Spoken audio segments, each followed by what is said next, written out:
आप सभी का स्वागत करता हूं पाठशाला 24 में। दोस्तों, आज की हमारी जो वीडियो है वो है कार्बोहाइड्रेट से संबंधित कुछ बेसिक चीजें एंड उनके प्रकार कि किस तरीके से हमारे दैनिक जीवन में कार्बोहाइड्रेट का उपयोग है। और हम जिस तरीके से डेली के डेली फूड लेते हैं तो उसमें रोटी और कुछ सब्जियां लेते हैं तो उनमें कितना कितना किस तरीके से कार्बोहाइड्रेट पाया जाता है और हमारी बॉडी के अंदर वो क्या क्या काम करता है। दोस्तों, हमने पिछली कई वीडियोस में पोषक पदार्थों से संबंधित जैसे कि जल, खनिज, लवण एंड विटामिन की बात की है। अगर आपने वो वीडियो नहीं देखी है तो प्लेलिस्ट में जाके आप उन वीडियोस को देख सकते हैं। तो दोस्तों, चलिए स्टार्ट करते हैं आज की वीडियो। स्टार्ट करने से पहले अगर आप चैनल पर नए हो तो चैनल को सब्सक्राइब कर ले, पास में जो बेल आइकन है उसको प्रेस कर ले ताकि आने वाली सभी वीडियोस के नोटिफिकेशन आपको टाइम टाइम मिलते रहे। तो दोस्तों, स्टार्ट करते हैं आज की वीडियो। सबसे पहले हम बात करते हैं कार्बोहाइड्रेट। और कार्बोहाइड्रेट कहते किसे हैं तो वे पदार्थ जिनके जल अपघटन से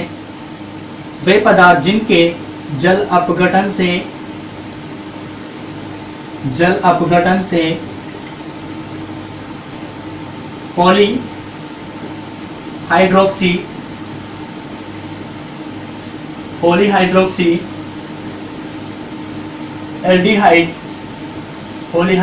एल्डिहाइड व कीटोन बनते हैं उन्हें कार्बोहाइड्रेट कहते हैं।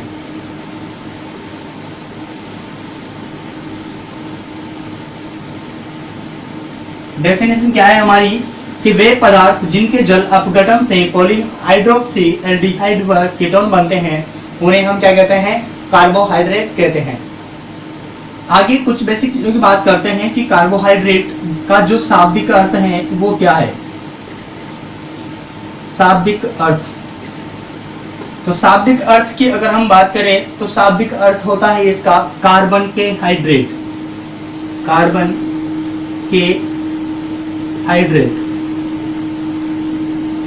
आगे अगर हम बात करें कि कार्बोहाइड्रेट बने किससे होते हैं तो कार्बन, हाइड्रोजन एंड ऑक्सीजन से बनते हैं।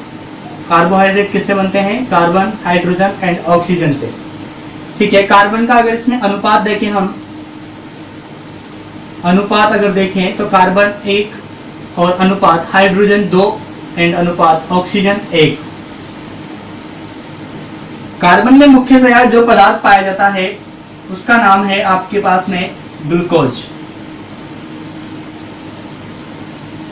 जिसका फॉर्मूला होता है C6H12O6। ग्लूकोज की अगर हम देखें कि इसका स्ट्रक्चर जो है किस तरीके का होता है तो यहां से आपके पास में 6 मॉलिक्यूल्स किसके आ जाएंगे, कार्बन के आ जाएंगे। ठीक है, तो देखिए यहां से ये कार्बन 1 2 3 4 5 एंड 6 मॉलिक्यूल्स किसके आगे, कार्बन के आगे। यहाँ पे double bond oxygen and hydrogen. ठीक है, यहाँ पे हाइड्रोजन जुड़ेगा, यहाँ पे ऑक्सीजन जुड़ेगा, OH जुड़ जाएगा। ठीक है, यहाँ से जुड़ जाएगा आपके पास में क्या, OH जुड़ जाएगा, यहाँ से OH जुड़ जाएगा, यहाँ से हाइड्रोजन जुड़ जाएगा, यहाँ से फिर से हाइड्रोजन जुड़ जाएगा, इधर OH जुड़ जाएगा, इधर हाइड्रोजन जुड़ जाएगा, यहाँ से वापस क्या जुड़ जाएगा, OH जुड़ जाएगा। नीचे अगर बात करें आपसे तो नीचे क्या जुड़ जाएगा, CH2O जुड़ जाएगा आपके पास में, या आप कह सकते हो CH2O जुड़ जाएगा। ठीक है, क्या जुड़ जाएगा, CH2OH जुड़ जाएगा, CH2OH। ये स्ट्रक्चर आपकी जो है किसकी हो जाती है यहाँ पे, ग्लूकोज की। C6H12O6 को इस तरीके से आप डिफाइन कर सकते हो। ठीक है, अगर हम इसका देखें फॉर्मूला, कार्बोहाइड्रेट का जो फॉर्मूला होता है, इसका सूत्र होता है वो होता है भैया, क्या होता है, CH2O और कोष्टक में क्या आ जाएगा, N आ जाएगा। क्या आ जाएगा, N आ जाएगा। ठीक है, आगे अगर हम बात करें इससे संबंधित कुछ बेसिक चीजों की तो बेसिक चीजें इस प्रकार से हैं कि इसके अंदर मतलब सर्वाधिक कार्बोहाइड्रेट किसमें पाया जाता है। सबसे पहली चीज हमारे पास में आती है कि अगर हम कार्बोहाइड्रेट देखें तो कार्बोहाइड्रेट हमारे दैनिक जीवन के अंदर बहुत काम आता है और हमारे को जो एनर्जी देता है वो कौन देता है? कार्बोहाइड्रेट देता है। हम जिसे श्वसन करते हैं तो श्वसन में भी जो एनर्जी काम आती है वो आती है आपके कार्बोहाइड्रेट से बनी हुई, ठीक है। और जैसे पाचन करते हैं तो पाचन क्रिया में भी कार्बोहाइड्रेट से बनी हुई ऊर्जा ही काम आती है। पहले कार्बोहाइड्रेट से ऊर्जा बन जाती है, उसके बाद में डाइजेशन होता है, ठीक है। ये सारा सिस्टम पहले ही बना चुके हैं। तो हमने पहले स्टार्ट किया है, एनर्जी बनी हुई है, हमें क्या करना है? डाइजेशन करना है, ऑक्सीजन करना है, ऑक्सीजन लेना है और उसको यूज में लेना है, चलना फिरना है, जो भी काम हम दैनिक जीवन में करते रहते हैं वो सारी चीजें हमें किससे प्राप्त होती है? जब हम कार्बोहाइड्रेट लेते हैं, ठीक है। आगे कंटिन्यू करते हैं कि सर्वाधिक कार्बोहाइड्रेट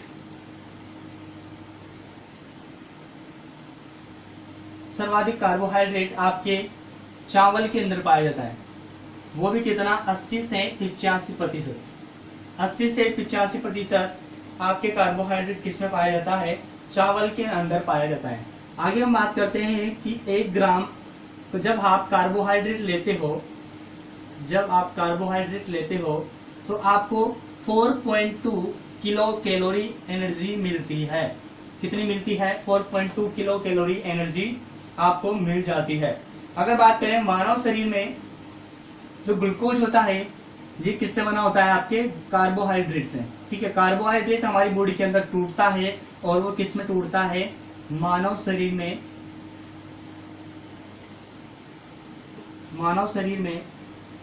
कार्बोहाइड्रेट ग्लूकोज में टूटता है।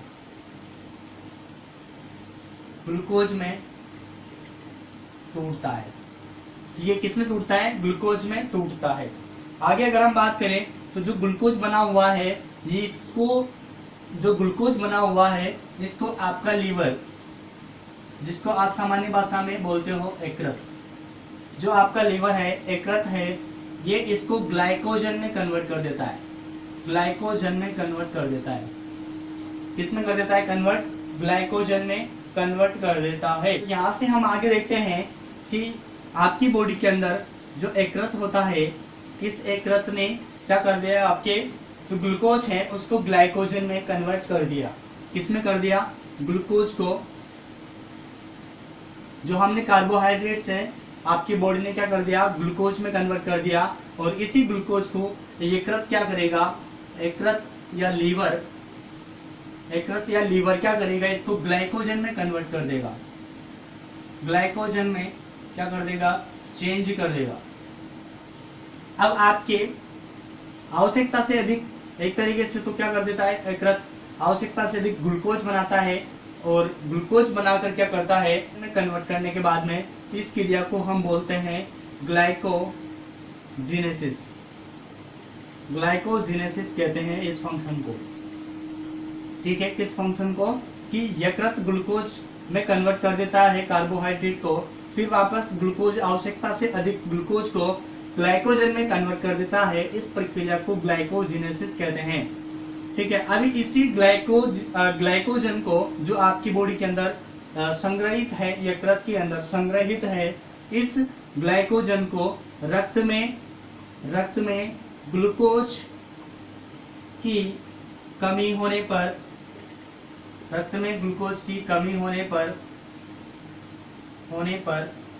ग्लाइकोजन को ग्लूकोज में कन्वर्ट कर देता है। कौन करता है ये काम?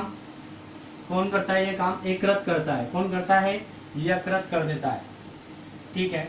कौन करता है? यकृत करता है। तो रक्त में ग्लूकोज की जब कमी आ जाती है तो ग्लाइकोजन को ग्लूकोज में कन्वर्ट कर देता है कौन? यकृत। और इसी प्रक्रिया को बोलते हैं हम ग्लाइकोजिनोलाइसिस। क्या बोलते हैं? ग्लाइकोजिनोलाइसिस कहते हैं, ठीक है। सीधा सीधा मतलब ध्यान से सुनना आप कि ग्लूकोज से यकृत ने किसने कन्वर्ट कर दिया? ग्लाइकोजन में। इस क्रिया को तो हम बोलेंगे ग्लाइकोजिनेसिस। एंड अगर मान लो आपकी बॉडी के अंदर ग्लूकोज की कमी आ गई तो इसी ग्लाइकोजन को वापस कन्वर्ट कर देता है किसके अंदर? ग्लूकोज में कन्वर्ट कर देता है आपकी कौन? यकृत। और इसी प्रक्रिया को हम बोलते हैं ग्लाइकोजिनोलाइसिस। क्या बोलते हैं इस फंक्शन को? ग्लाइकोजिनोलाइसिस। आगे अगर हम देखें तो ग्लूकोज प्राकृतिक रूप से सबसे मीठा पदार्थ है।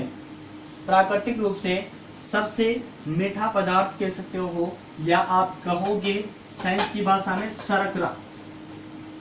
ग्लूकोज प्राकृतिक रूप से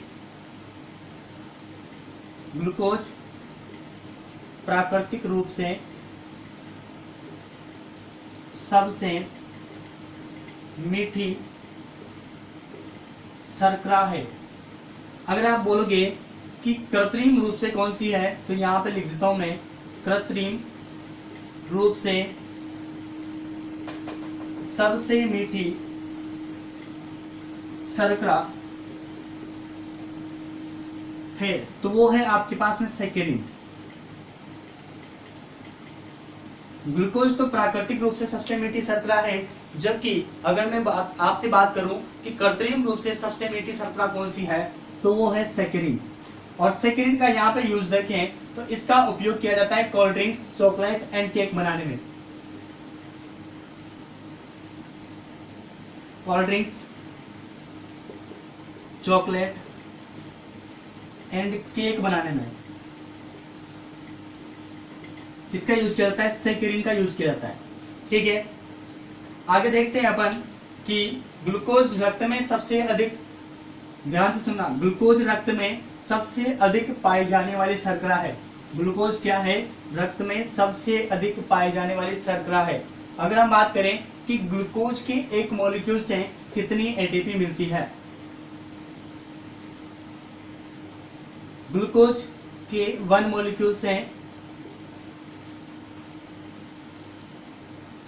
मॉलिक्यूल से कितनी एटीपी मिलती है, तो आपको ध्यान रखना है 38 एटीपी मिलती है। कितनी एटीपी मिलती है? 38 एटीपी मिलती है, क्योंकि इसमें 6H12O6 कार्बन मॉलिक्यूल्स होते हैं। तो इस एक ग्लूकोज के मॉलिक्यूल से कितनी एटीपी मिलती है? 38 एटीपी ऊर्जा का निर्माण हो जाता है। अगर हम बात करें कि एक एटीपी में कितनी किलो कैलोरी एनर्जी होती है, एक एटीपी के अंदर कितनी किलो कैलोरी एनर्जी होती है, तो आपको ध्यान रखना है 7.3 किलो कैलोरी एनर्जी आपके पास में एक एटीपी में होती है।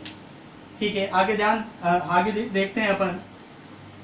तो आगे अगर हम बात करें आगे कि एक स्वस्थ व्यक्ति को प्रतिदिन कितने कार्बोहाइड्रेट की आवश्यकता होती है, एक स्वस्थ व्यक्ति को प्रतिदिन कितने कार्बोहाइड्रेट की आवश्यकता होती है, तो वो होती है आपके पास में 400 से 500 ग्राम कार्बोहाइड्रेट की आवश्यकता एक स्वस्थ व्यक्ति को होती है, जिसमें आपको मिलती है 1640। इस 400 से 500 ग्राम कार्बोहाइड्रेट से आपको 1640 किलो कैलोरी एनर्जी मिल जाती है प्रतिदिन। ठीक है, अगर हम बात करें कि सामान्य व्यक्ति को या स्वस्थ व्यक्ति को प्रतिदिन कितना किलो कैलोरी जो है भोजन की आवश्यकता होती है, तो ध्यान से देखना 3500 से 4000 किलो कैलोरी एनर्जी की आपको पर डे आवश्यकता पड़ती है। आगे देखते हैं कि दूध के अंदर कौन सा कार्बोहाइड्रेट पाया जाता है। दूध में कार्बोहाइड्रेट, दूध में आपके पास में लैक्टोज पाया जाता है। क्या पाया जाता है? लैक्टोज पाया जाता है, जो कि एक प्रकार का डाइसैकेराइड शर्करा है। डाइसैकेराइड शर्करा है, जो ग्लूकोज प्लस गैलेक्टोज से बनता है। किससे बनता है? ग्लूकोज प्लस गैलेक्टोज मिलकर क्या बनाता है? लैक्टोज बनाता है, जो कि क्या है? डाइसैकेराइड शर्करा है। और किस में पाई जाती है? ये दूध में पाई जाती है। आगे अगर बात करें अपन कि पके फलों में या सभी फलों में अगर अपन बात करें, तो फलों के अंदर आपके पास में माल्टोज पाया जाता है।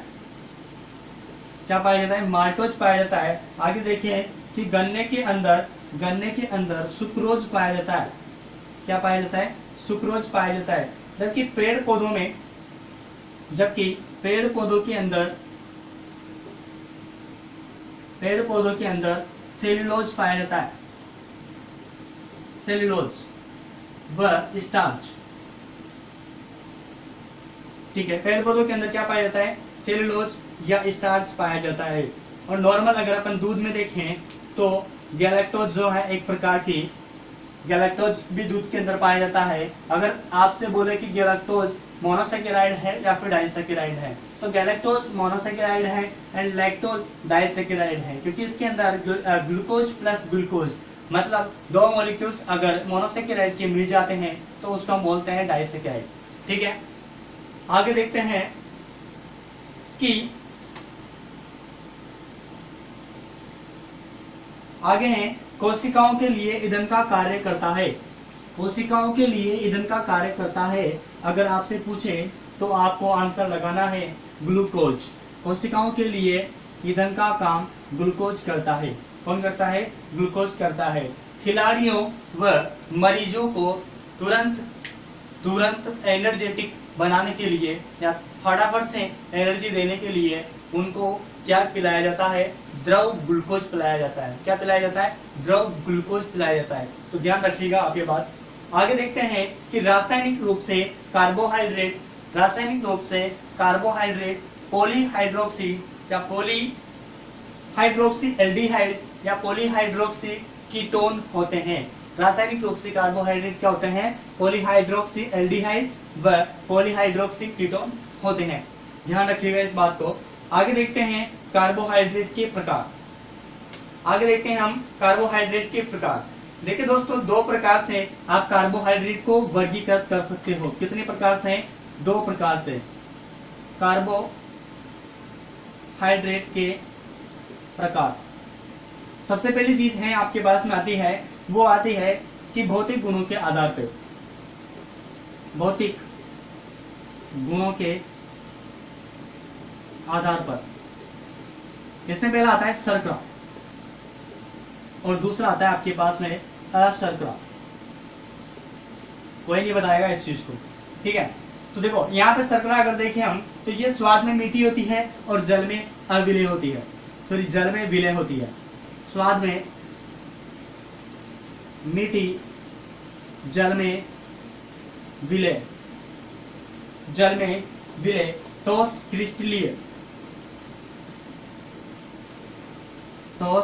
क्रिस्टलीय। एंड अगर उदाहरण देखें हम तो उदाहरण होता है इसका सुक्रोज। उदाहरण क्या हो जाएगा आपके पास में? सुक्रोज हो जाएगा। ठीक है, तो देखो दोबारा ध्यान से देखो, भौतिक गुणों के आधार पर कार्बोहाइड्रेट दो प्रकार के होते हैं, शर्करा और अशर्करा। शर्करा स्वाद में मीठी होती है, जल में विलय होता है, ठोस क्रिस्टलीय होती है। और जैसे कि देखें अगर उदाहरण तो सुक्रोज हो जाएगा। इसका अगर हम देखें तो ये स्वाद में स्वादहीन होती है, कोई स्वाद इसका नहीं आता है, स्वादहीन होती है। एंड दूसरी चीज अगर अपन देखें तो ये अविलेय होती है, जल में अविलेय। एंड अक्रिस्टलीय होती है, अक्रिस्टलीय। उदाहरण की अगर हम बात करें तो उदाहरण यहां से देखना आप, उदाहरण है आपके पास में सेलुलोज और स्टार्च। सेलुलोज व स्टार्च।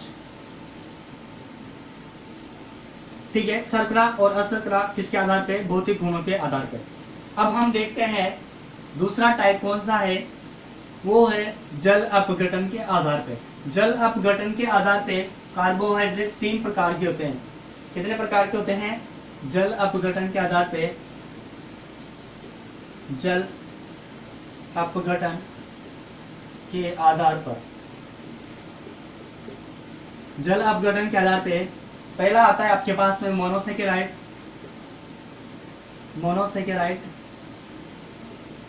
दूसरा आता है ओलिगोसेकेराइड।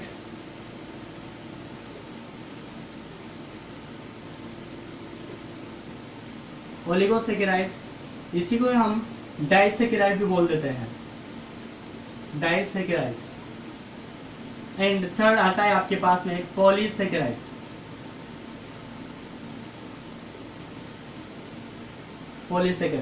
ये जल अपघटन के आधार पे तीन प्रकार से कार्बोहाइड्रेट को हम डिफाइन करते हैं। अब हम देखते हैं, तीनों को बारी बारी से पढ़ने की कोशिश करते हैं। सबसे पहला आता है आपके पास में कौन सा? मोनोसेकेराइड। मोनोसेकेराइड की हम बात करें तो इसका सूत्र होता है आपके CnH2n CnH2n CnH2nOn। ये आपके मोनोसेकेराइड का क्या होता है, सूत्र होता है। ठीक है, अगर हम बात करें कि मोनोसेकेराइड किस प्रकार के होते हैं, तो ये सरल कार्बोहाइड्रेट हैं। सरल कार्बोहाइड्रेट हैं, सरल कार्बोहाइड्रेट हैं। जल में इनका अपघटन नहीं होता है, या जल में अविलेय, जल में अविलेय, जल में अविलेय होता है। ठीक है, अपघटन नहीं होता है लेकिन जल में विलय होते हैं। जल में अपघटन नहीं होता है लेकिन जल में विलय होते हैं। ध्यान से सुना इस पॉइंट को, जल में अपघटन नहीं होता है लेकिन जल में क्या होता है, हो जाते हैं, जल में विलय होते हैं, जल में विलय होते हैं और क्रिस्टलीय ठोस होते हैं। क्रिस्टलीय ठोस, क्रिस्टलीय ठोस होते हैं। आगे देखो कि इसके अगर उदाहरण देखें हम, तो उदाहरण कौन कौन से हो जाएंगे इसके, तो ट्रायोज, पेंटोज एंड हेक्सोज। इसके उदाहरण है ट्रायोज, पेंटोज, हेक्सोज। हेक्सोज में ग्लूकोज आ जाएगा आपके पास में, पेंटोज में आ जाता है C3H6O3, पेंटोज में आ जाएगा C5H10O5, हेक्सोज में C6H12O6। ठीक है, ये कंडीशन आपकी इसके फॉर्मूले की हो जाती है और तीनों के तीनों क्या है, ट्रायोज, पेंटोज, हेक्सोज मोनोसेकेराइड है। आगे सेकंड नंबर पे हम बात करते हैं, फर्स्ट में हमने मोनोसेकेराइड की बात कर ली, अब बात करते हैं ओलिगोसेकेराइड की। ओलिगोसेकेराइड, या इसी को हमने नाम दिया था डाइसेकेराइड। डाइसेकेराइड, देखो मोनोसेकेराइड की हमने बात कर ली थी, डाइसेकेराइड की हम बात कर रहे हैं। जल में विलय होता है भैया, जल में विलय होता है। उसके बाद में अगर हम बात करें कि ये कितने प्रकार के मोनोसेकेराइड के संगठन से बनते हैं, डाइसेकेराइड है तो 2 से 10 प्रकार के मोनोसेकेराइड से या 2 से 10 मोनोसेकेराइड के संगठन से बनता है, ये बनते हैं। 2 से 10 मोनोसेकेराइड के संगठन से क्या बनते हैं आपके पास में, ओलिगोसेकेराइड, या फिर आप कह सकते हो डाइसेकेराइड बनता है। उदाहरण की बात करें तो उदाहरण है आपके पास में sucrose, maltose, lactose. Sucrose, maltose, lactose आदि, सुक्रोज, माल्टोज, लैक्टोज आदि। आगे हम बात करते हैं थर्ड नंबर पे, और थर्ड नंबर पे है पॉलीसेकेराइड। पॉलीसेकेराइड, पॉलीसेकेराइड की बात करें तो पॉलीसेकेराइड जो है ये जल में अविलय होते हैं। किस प्रकार के होते हैं, जल में अविलय, जल में अविलय होते हैं। और अगर हम बात करें पॉलीसेकेराइड किससे बने होते हैं, तो ये 10 से 10,000, ये 10 से 1,000, 10 से 1,000 से अधिक मोनोसेकेराइड के संगठन से, मोनोसेकेराइड के संगठन से बनते हैं। 10 से 1,000 से अधिक मोनोसेकेराइड के संगठन से क्या बनते हैं, आपके पॉलीसेकेराइड बनते हैं। आगे अगर हम बात करें कि इसके उदाहरण कौन कौन से हैं, तो उदाहरण की हम बात कर लेते हैं। उदाहरण आ जाता है आपके पास में स्टार्च एंड सेलुलोज और ग्लाइकोजन। उदाहरण है स्टार्च, सेलुलोज, ग्लाइकोजन, काइटिन आदि। स्टार्च आपके पौधों के अंदर संग्रहित कार्बोहाइड्रेट को हम बोलते हैं स्टार्च। पौधों में संग्रहित कार्बोहाइड्रेट को हम बोलते हैं स्टार्च। सेल्यूलोज की अगर हम बात करें तो सेल्यूलोज जो है ये पौधों में कोशिका भित्ति के भाग पर पाई जाती है। ये मनुष्य के अंदर आंतों में भोजन को गति प्रदान करने का काम कौन करता है? सेल्यूलोज करता है। ग्लाइकोजन की बात करें तो ग्लाइकोजन जो है, ग्लाइकोजन जंतुओं में कार्बोहाइड्रेट, ग्लाइकोजन जो है ये एक प्रकार से ये किसमें पाया जाता है? सेल्यूलोज पौधों के अंदर पाया जाता है। ठीक है, पौधों के अंदर पाया जाता है। ग्लाइकोजन की बात करें तो ग्लाइकोजन कार्बोहाइड्रेट, जंतुओं के अंदर कार्बोहाइड्रेट के स्टोरेज रूप को हम बोलते हैं या संग्रहित रूप को हम बोलते हैं ग्लाइकोजन। क्या बोलते हैं? ग्लाइकोजन बोलते हैं। जंतुओं के अंदर काइटिन किसमें पाया जाता है? आपके पादपों के अंदर पाया जाता है। आगे हम देखें इसके कार्य और महत्व क्या क्या हो सकते हैं। फर्स्ट कार्य आपके पास में आ जाता है कि पादप कोशिका के चारों ओर सेल्यूलोज क्या पाई जाती है? सेल्यूलोज पाई जाती है। पादप कोशिका के चारों ओर सेल्यूलोज पाई जाती है। पादप कोशिका के चारों ओर सेल्यूलोज पाई जाती है। दूसरे नंबर पे देखें अगर अपन तो दूसरे नंबर पे है जंतु तथा पादपों में, जंतु तथा पादपों में भोजन ग्लाइकोजन व स्टार्च के रूप में, जंतु तथा पादपों में भोजन ग्लाइकोजन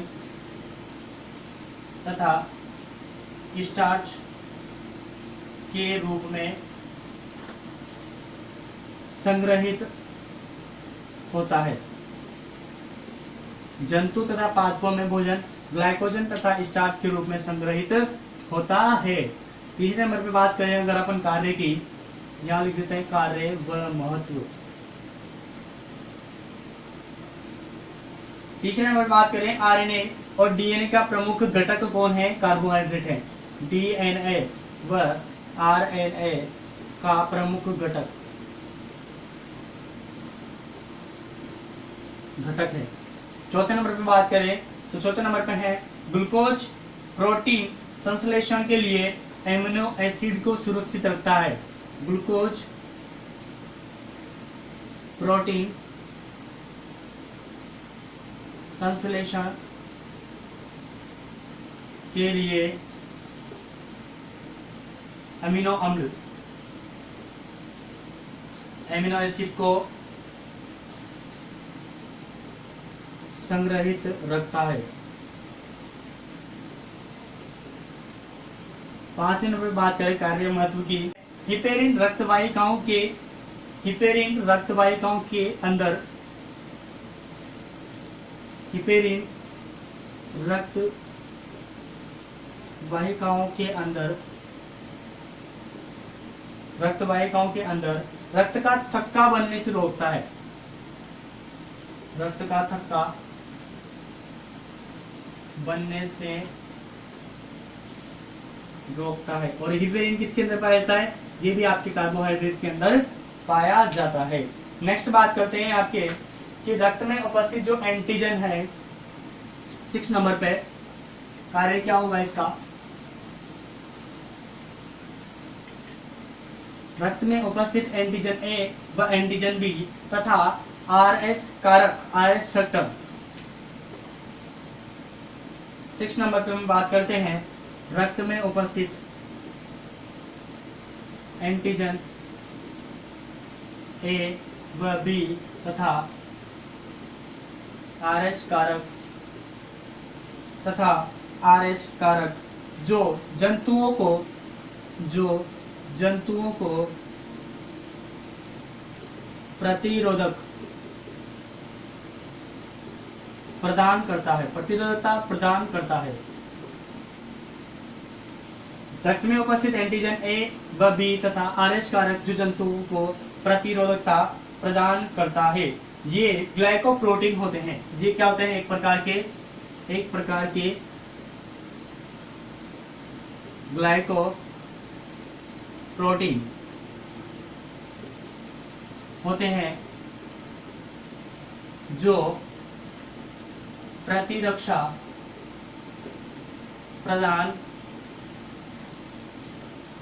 प्रतिरक्षा प्रदान करते हैं। 7वें नंबर पर बात करें अगर हम कार्य व महत्व की, तो शर्करा ग्लाइकोप्रोटीन हार्मोन, शर्करा ग्लाइकोप्रोटीन हार्मोन जैसे FSH व LH हार्मोन के घटक हैं। अब बात करते हैं यहाँ पे FSH हार्मोन की फुल फॉर्म क्या होती है, तो follicle stimulating hormone, follicle stimulating hormone, जो कि आपके गैमेटोजेनेसिस में काम करता है। गैमेटोजेनेसिस, गैमेटोजेनेसिस का मतलब होता है युग्मकों के निर्माण में, युग्मकों के निर्माण में, ठीक है। किसमें, युग्मकों के निर्माण में गैमेटोजेनेसिस काम करता है। और आपकी जो FSH हार्मोन है ये भी आपको किससे मिलता है, शर्करा से मिलता है, जो कि एक प्रकार की क्या है, ग्लाइकोप्रोटीन है, ठीक है। अगर हम बात करें LH की, तो LH हार्मोन मतलब luteinizing hormone, luteinizing hormone, luteinizing hormone इसकी फुल फॉर्म है, एंड ये काम करता है अंडोत्सर्ग में, अंडोत्सर्ग, अंडोत्सर्ग में ये काम आपके करता है। आगे हम बात करें नेक्स्ट कार्य व महत्व की, तो आता है आपके पास में कार्बोहाइड्रेट्स एमिनो एसिड में परिवर्तित हो सकते हैं। कार्बोहाइड्रेट किस में हो सकते हैं, एमिनो एसिड के अंदर परिवर्तित हो सकते हैं।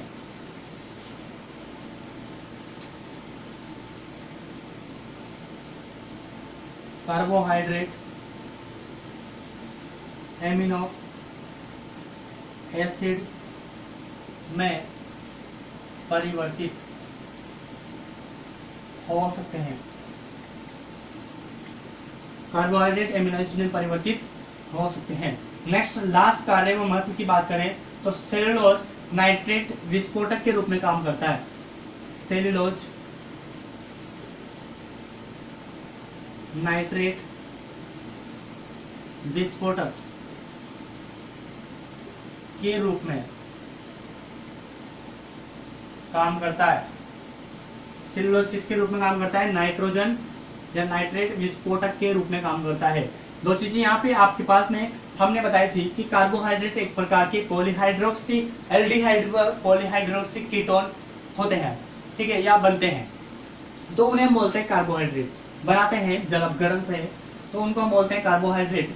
और यहाँ पे दो बात आती है कि अगर मान लो अगर एल्डोज समूह जुड़ा हुआ हो किसके अंदर, जैसे हमने बोला था मोनोसेकेराइड, अगर एल्डोज समूह जुड़ा हुआ हो, एल्डोज समूह जुड़ा हुआ हो किसी भी शर्करा के अंदर, तो उसको बोल देंगे एल्डोज सेकेराइड, एल्डोज सेकेराइड। अगर मान लो कीटोन समूह जुड़ा हुआ हो, मतलब कीटोन जुड़ा हुआ हो, तो उसको बोलेंगे कीटोसेकेराइड। अब इनके उदाहरण की अगर हम बात करें कि एल्डोसेकेराइड कौन सा है और कीटोसेकेराइड कौन सा है, तो एल्डोसेकेराइड तो हो गया आपके पास में ग्लूकोज, और कीटोसेकेराइड हो जाएगा आपके पास में फ्रक्टोज। कीटोसेकेराइड क्या हो जाएगा, फ्रक्टोज। हमने देखा है इसके वर्गीकरण की हमने अभी तक इस वीडियो में बात की थी, जिसमें हमने दो प्रकार से पढ़ा था, भौतिक गुणों के आधार पे, जो कि शर्करा और अशर्करा दो प्रकारों में बांटा था। और दूसरा पढ़ा था हमने कि जल अपघटन के आधार पे तीन प्रकार का मोनोसेकेराइड, डाइसेकेराइड या ओलिगोसेकेराइड या पॉलीसेकेराइड की हमने बात की है, जो कि पूरी डिटेल से हमने बात कर ली है। अभी तक जितने भी एग्जाम्स में यहाँ से क्वेश्चन बनते थे, सारे के सारे बेसिक नॉलेज मैंने आपको दे दी है इस वीडियो के अंदर। तो दोस्तों आई होप आपको ये वीडियो अच्छी तो लगी होगी। अगर अच्छी लगी तो फटाफट से इस वीडियो को कर दीजिए लाइक और कर दीजिए कमेंट कि आपको ये वीडियो कैसी लगी। और दोस्तों सभी ग्रुप में आप जो है शेयर करना ना भूलें।